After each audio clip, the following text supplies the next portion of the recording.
Charlesworth. David, go ahead. Thanks, Danny. Hi, Mark. Hi, how are you? Very well, thank you. Yourself? Good, thanks. Excellent. I was just wondering how you reflect on the test portion of the summer. You played the 1 out of the 6. Did you expect to play more at the start, and was it a bit frustrating that you didn't get to play it more?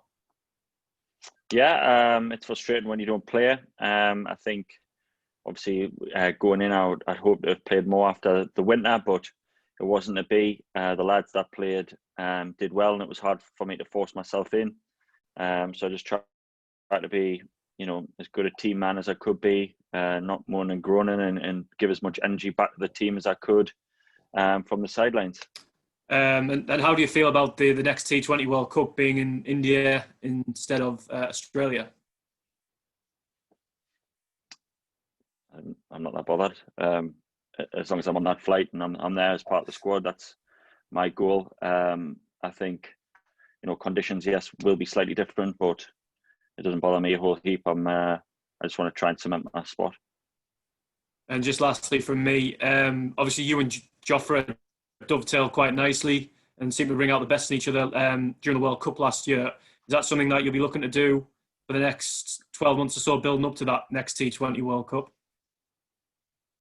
Yeah, obviously, I think with myself and Jofra, there's always going to be the comparisons because we're both ball quick. Whether we can both get in the same team is up to the management, but it was exciting to play with him during the World Cup. And like you said, it was sort of a friendly rivalry where he brought the best out in me, and hopefully I did the same for him. So it is exciting when we play together, and one I hope we can do going forward. Thanks, Mark. Cheers, Danny. Thanks. Sam Allard and then John Etheridge, please. Cool. Hey, Mark, you okay? Hi, you? Yeah, good, thanks. Mark, there was an Ashes series last summer, and then England go to Australia in 18 months' time again. But is it always special when you take on Australia, whether it's an Ashes series, whether it's a white ball series? Does it always have that extra special feel to it? Without a doubt. I mean, it's always good when you play for England. Don't get us wrong, but there's an extra incentive when you play Australia, when you play the biggest rivals. They're desperate to beat you. You're desperate to beat them. It doesn't matter if it's Ashes, white ball, 2020. Doesn't matter what it is. We'll be desperate to beat them. Full credit to them for coming over. We'll give huge credit to the West Indies and Pakistan. So I think we've got to say well done to Australia as well for having, the time and the effort to come across here in uncertain times. But look, when they're here, they'll not be just here to make up the numbers. They'll be doing everything they can. I've already seen at the Ageas, they've had a couple of sort of practice games, I think, with each other, inter-squad games. When we turned up yesterday, they were smashing the ball everywhere. So I don't know if they were just doing it deliberately to try and scare us, but I'll be out to try and stop that as much as I can and stop Australia winning. And with there being no Joe Root in the T20 squad, does that just show how much strength and depth in the batting department there is at the moment in this England side?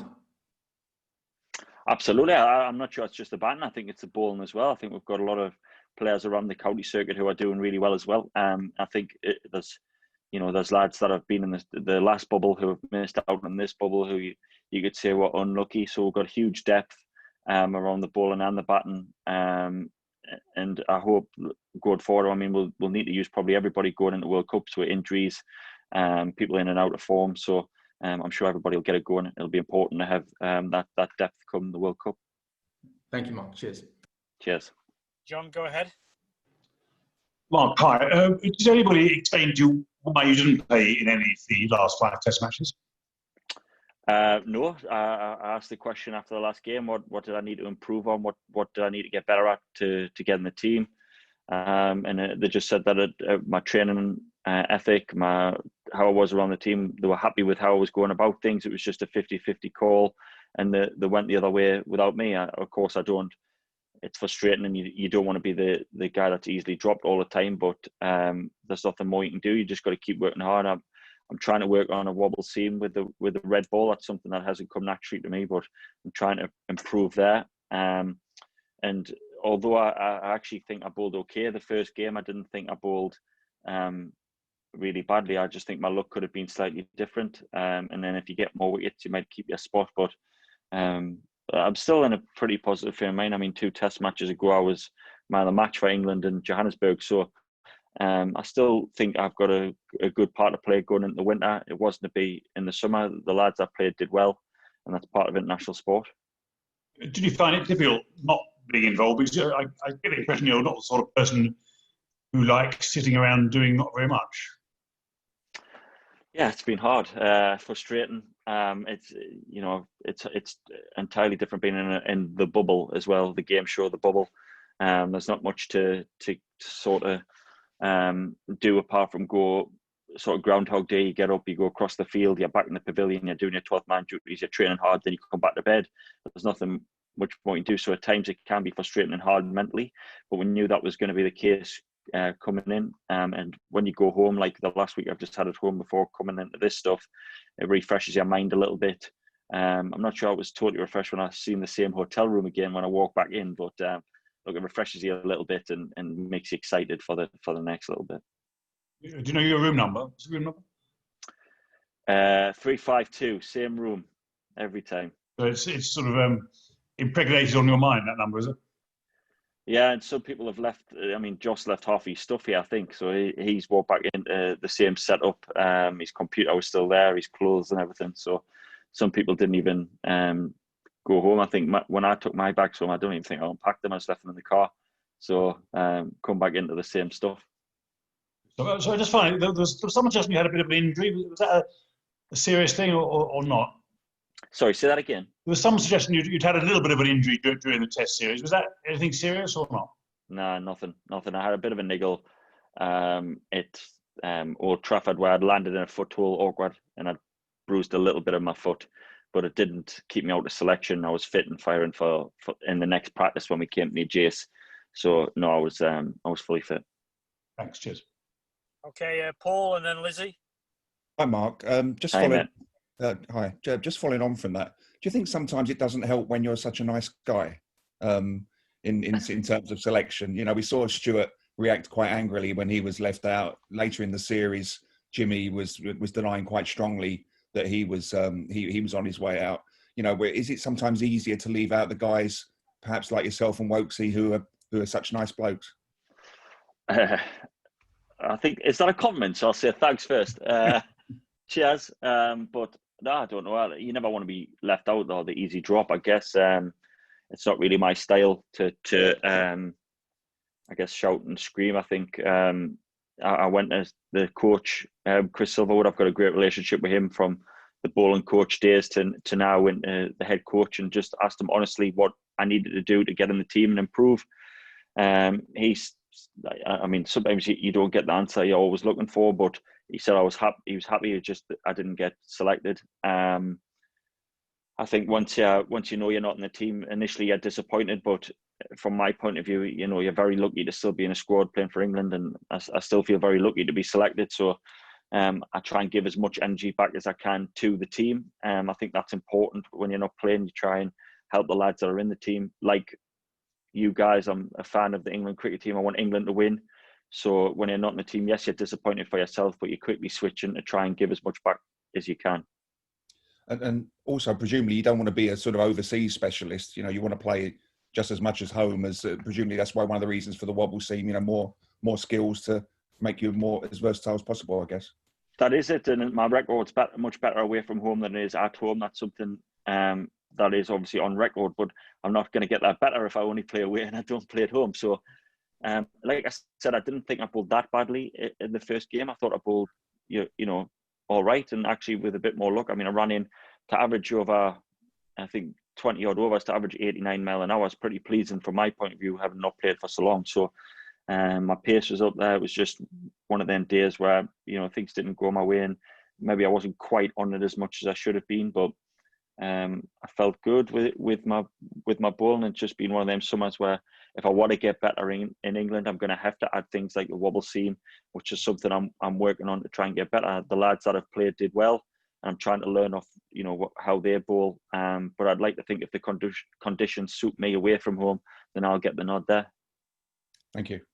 Cheers. Well, we'll finish with Lizzie and Nick Holt. Hi, Mark. Hi, Just Lizzie. looking ahead to these 3 T20 matches, what do you see your role in a T20 side? Do you prefer to bowl in the power play or not in the power play? And sort of how different are the skills in terms of what you've just done red ball and now you have to sort of transfer into white ball? Is it very different? Yes and no. I think I'll still be trying to bowl as fast as I can. At times, I think you've got to be adaptable with slow balls, and you've got to watch the batters a little bit more and be a little bit more on it in terms of just having 3 slips in the gully, are you? So you've got to be a little bit more adaptable. I think my role, I probably when I first started 50 over cricket, I opened the bowling for England. Then when Jofra played the World Cup with Woakesy open the ball, and I went to first change. And enjoyed that role. So I find it, quite easy whether I've got a ball in the power play or out the power play. It's never easy bowling in 2020 whether you're up front or you're in the middle. They're coming at you 24/7. So I'll be trying my best to do whatever role the captain wants me to do. I didn't bowl very well in South Africa, if I'm honest. I got smacked to every part of South Africa. So the ball landed in, I think, every part of that country. So I've got to do a lot of improvement if I want to get into that team, because I didn't do myself justice there. I actually didn't prepare well, if I'm honest. I came off the back of the test tour where I did well.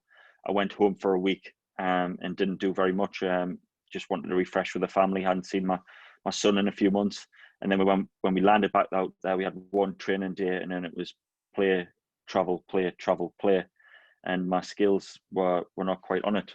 So I've got to, under a little bit of pressure here, I think, to prove that I deserve to be in this side, because we've got a lot of backup, a lot of depth, and a lot of good bowlers. So if I get my chance, I'll be trying to prove that I've got the skills. Thank you. And Cheers. Nick, finish off. Sorry if you've been asked this already. My Wi-Fi dropped out. But can these ODIs and T20s against the Australians have any bearing on the next Ashes series? Can you, as a bowler, shake up a few Aussie batsmen and leave a few memories for them about facing you? A bit like I think Mitchell Johnson did that against England in a one-day series, the back end of that tour in 2015, I think. So would 2013? Can you do that? I think so. I think that example you've just given, everyone still talks about how rapid he was bowling in that one-day series, and then of course you carry that over to the test matches. Obviously, it's a very different format. It's a very different game. But if you can sort of, get, there'll always be talked about the Broad and Warner situation where he had the wood over him. So if you can start the ball rolling with a couple of players here, I'm sure they'll be thinking about that no matter what the format. Thank you. Okay. Cheers. Cheers, Woody. Appreciate it. Thanks, everyone. See you soon.